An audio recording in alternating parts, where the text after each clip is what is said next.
ସମସ୍ତ ନାମପ୍ରେମୀ ସତ୍ସଙ୍ଗୀ ଶ୍ରଦ୍ଧାଳୁ ଜ୍ଞାନୀ ଗୁଣୀ ସାଧୁ ସୁଜ୍ଞଜନ ତଥା ଭାଗବତ ପ୍ରେମୀମାନଙ୍କୁ ମୋର ସାଦରେ ପ୍ରଣାମ।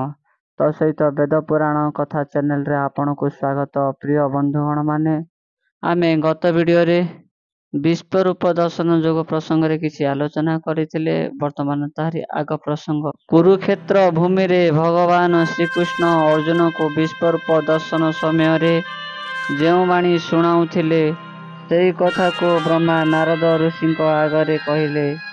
ବ୍ରହ୍ମା କହିଲେ, ହେ ନାରଦ, ନୃସିଂହ ପୁରାଣର ଏହି ବାଣୀ ସବୁ ଗ୍ରନ୍ଥର ପିଣ୍ଡ ଓ ଆତ୍ମା ଅଟେ। ବ୍ରହ୍ମାଣ୍ଡରେ ଯେତେକ ଗ୍ରନ୍ଥ ଅଛି, ସେଥିରୁ ନୃସିଂହ ପୁରାଣ ମହାନ। ଏ ଗ୍ରନ୍ଥ ବୁଝିଲେ ସମସ୍ତଙ୍କର ଆତ୍ମାକୁ ବୁଝିଲ ବୋଲି ଜାଣିବ। ସବୁ ପିଣ୍ଡ ହେଲେ ଏ ପୁରାଣ ହେଉଛି ଆତ୍ମା। ଆତ୍ମା ହେଉଛି ପ୍ରାଣ, ପ୍ରାଣ ହେଉଛି ନାରାୟଣ। ନାରଦ କହିଲେ, ହେ ପରମେଷ୍ଟି, ଏ ନୃସିଂହ ପୁରାଣ କେଡ଼େ ପବିତ୍ର ଗ୍ରନ୍ଥ ଅଟେ। ମୋହର ଦେହରେ ଯେତେ କ୍ଲେଶ ଥିଲା, ଏ ଗ୍ରନ୍ଥ ଶୁଣିବା ମାତ୍ରକେ ସବୁ ଦୂର ହୋଇଗଲା। ବ୍ରହ୍ମା କହିଲେ, ହେ ନାରଦ, ଏହା ସତ୍ୟ ଯେ ଏ ଗ୍ରନ୍ଥ ଶୁଣିଲେ ଶ୍ରୋତା ବକ୍ତା ଦୁଇ ଜଣ ତରିଯିବେ। ମୁଁ ତୁମକୁ କହିଲି, ତୁମେ ଶୁଣିଲ। ଦୁହେଁ ମୋକ୍ଷ ହୋଇ ଆମେ ବିଷ୍ଣୁପୁରକୁ ଗମନ କରିବା। ଗୋଟିଏ ତୀର୍ଥ ଫଳ ଆମେ ଦୁହେଁ ପାଇଲେ। ଏହି ଗ୍ରନ୍ଥକୁ ସଂସାର ଲୋକ ଶୁଣିଲେ ଓ ପଢ଼ିଲେ ନିଶ୍ଚୟ ତରିଯିବେ। ନାରଦ ଏହି କଥା ବ୍ରହ୍ମାଙ୍କ ଠାରୁ ଶୁଣି ତୋଷ ହେଲେ ଓ କହିଲେ, ଭୋ ପିତା, ଏବେ ଆଗକୁ ଅର୍ଜୁନ ଆଗେ ନାରାୟଣ କ'ଣ କହିଲେ କୁହନ୍ତୁ। ବ୍ରହ୍ମା କହିଲେ, ହେ ନାରଦ, ଅର୍ଜୁନ ଆଗେ ଯାହା ନାରାୟଣ କହିଲେ ତାହା ତୁମେ ଶୁଣ।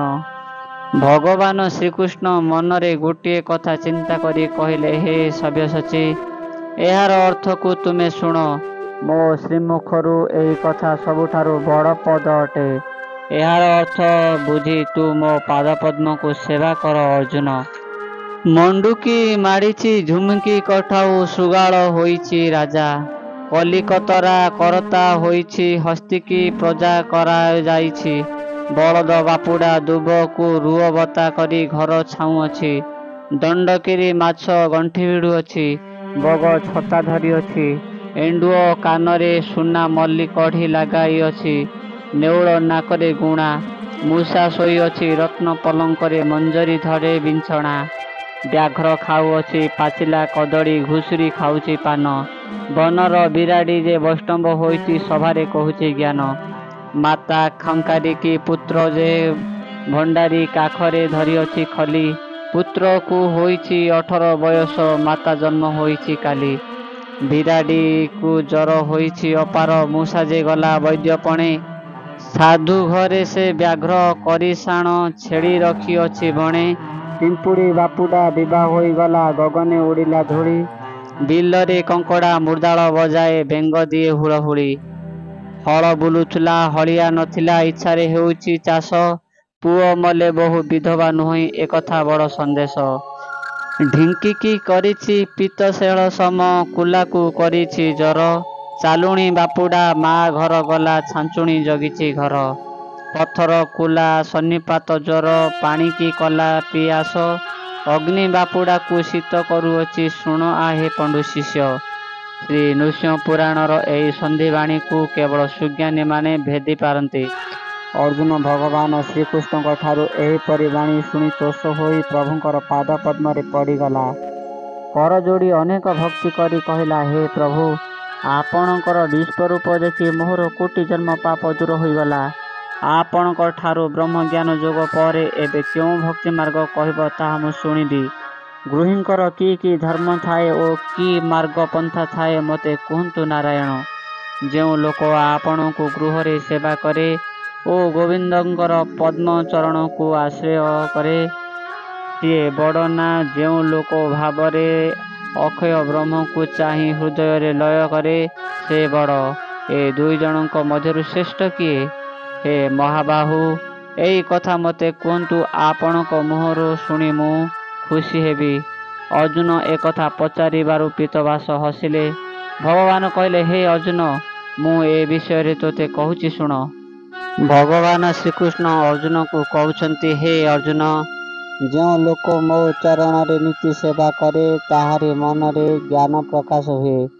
ସଭାରେ ବସି ମୋ ନାମକୁ ଯିଏ କୀର୍ତ୍ତନ କରେ ଓ ହରସ ବିରସ ଯେତେ ଦୁଃଖ ସୁଖ ପଡ଼ିଲେ ସୁଦ୍ଧା ମୋ ନାମକୁ ଜପୁଥାଏ, ସେ ମୋହର ଉତ୍ତମ ଭକ୍ତ ଅଟେ।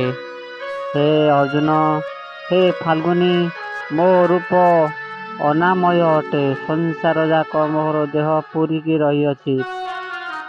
ଇନ୍ଦ୍ରିୟମାନଙ୍କୁ ନିରୋଧି ଆତ୍ମାକୁ ଧ୍ୟାନ କଲେ ଓ ସବୁ ଆତ୍ମା ଏକ ବୋଲି ମନେ କଲେ, କାହାକୁ ହିଂସାବାଦ ନ କଲେ ସେଇମାନେ ହିଁ ପରମ ପଦ ଲଭନ୍ତି। ଯିଏ ହେତୁ କରି ଅବ୍ୟକ୍ତ ବ୍ରହ୍ମକୁ ଚିହ୍ନେ ଓ ମୋ ନାମକୁ ଅନୁକ୍ଷଣେ ହୃଦୟରେ ଜପନ୍ତି, ସେମାନଙ୍କୁ ଯେତେ କ୍ଲେଶ ପଡ଼ିଲେ ବି ମୁଁ ତାକୁ ରକ୍ଷା କରେ। ହେ ପାର୍ଥ, ଏ କଥା ତୋତେ କହିଲି ଯେ ଏହା ସତ୍ୟ ଅଟେ।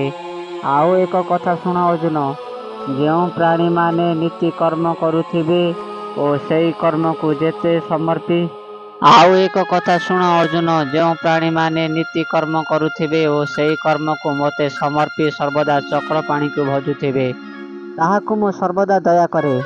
ଏହି ଲୋକକୁ ମାୟା ଲାଗେ ନାହିଁ, ଏହି ଲୋକ ସାଧୁରେ ଗଣା ହୁଏ।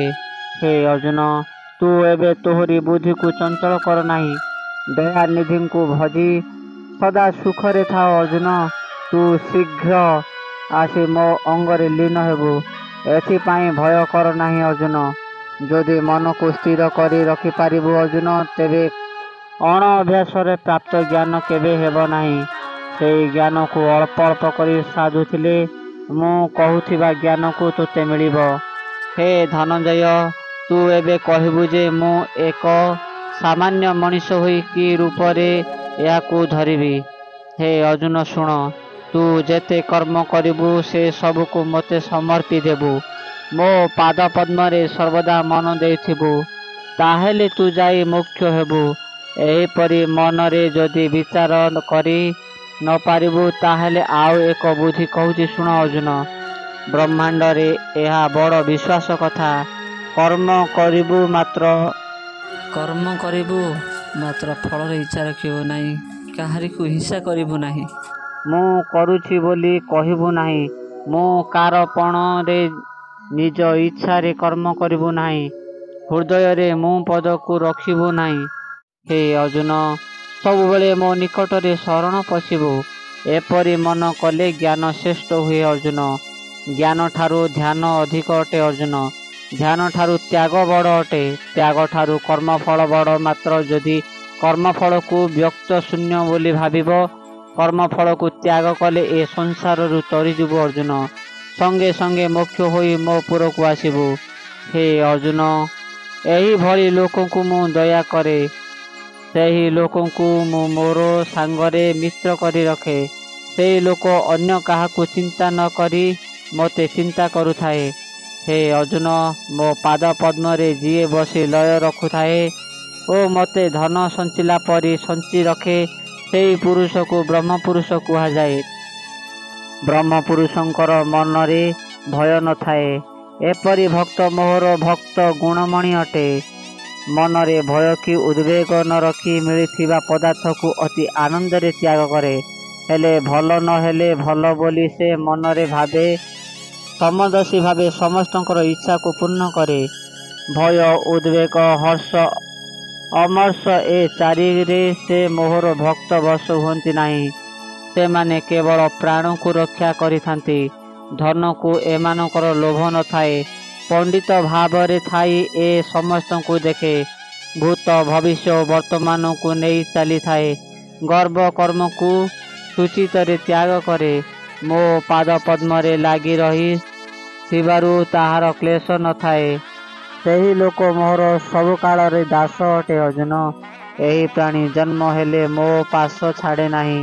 ଶୁଭ ଅଶୁଭ ଏ ଦୁଇକି ଏକ ଭାବରେ ଘେନେ, ଶତ୍ରୁ ମିତ୍ରଙ୍କୁ ଏକ ପରି ଦେଖେ। ବ୍ରହ୍ମାଣ୍ଡ ଯାକରେ ଏହିପରି ଭାବ ଯାହାଠାରେ ଥିବ, ତାକୁ ହିଁ ସାଧୁ କହିବା। ଅର୍ଜୁନ, ତାକୁ ଯାହା ଯେତେବେଳେ ମିଳେ ସେଥିରେ ସେ ଆନନ୍ଦରେ କୁଟୁମ୍ବ ପାଳେ, ଯେଉଁଠାରେ ଥିଲେ ବି ସେ ଶ୍ରଦ୍ଧାରେ ଥାଏ। ଏପରି ସ୍ଥିତି ମତି ଯେଉଁମାନଙ୍କର, ସେହି ମୋହର ଭକ୍ତ। ଏ ଧର୍ମ ମାର୍ଗ ମୋହର ଅଟେ ସୁଧାପାନ, ପଢ଼ନ୍ତି ଶୁଣନ୍ତି ଏକା ମହାସାଧୁଜନ। ଏମାନେ ତରୁଣ କାଳରେ ଜ୍ଞାନକୁ ଜାଣିପାରନ୍ତି ନାହିଁ, तथापि एमाने गृहकर्म को करिथाए। जेतेबेले से साधु सांगरे मिसे सेई समय ज्ञान पाई संसार तरे। हे अर्जुन, मो श्रीमुख वचन निराधार अटे। मो कथा मानिले भवसागर पारि होई जिबु। जो प्राणी माने श्रद्धायुक्त होइथांती ओ एही कथा शुणिबा पाई सबुदिने मो निकट को आसंती ओ मुखरे परमानंद को भजंती। मोर से भक्त अटे। नारायण एहीपरि हर्ष मनरे अर्जुन को कहउछंती, हे अर्जुन, ए भक्ति ज्ञान सार अटे। सबु पुराणर फल ए ग्रंथरे अछि। नृसिंह पुराण ग्रंथ को सुधा करी पान कर। श्री कुरुक्षेत्र मध्यरे नंदीघोष रथे बसी बुझाई कहंती प्रभु पद्मनेत्रे। प्रिय सत्संगी बंधुगण माने या परर प्रसंग आमे आगामी वीडियो रे आलोचना करिबा। से वीडियो आसीबा पर्यंत आपण माने भगवान नृसिंह कृपार बहुत भले रहिथांतु। तो सहित ए वेद पुराण कथा चैनल सहित जोड़ी होई रहिथांतु। चैनल रो प्रत्येक वीडियो निजे संपूर्ण भाबरे देखिबा सहित निज सांग साथी मानकु शेयर करंतु, लाइक करंतु, सब्सक्राइब करंतु। धन्यवाद।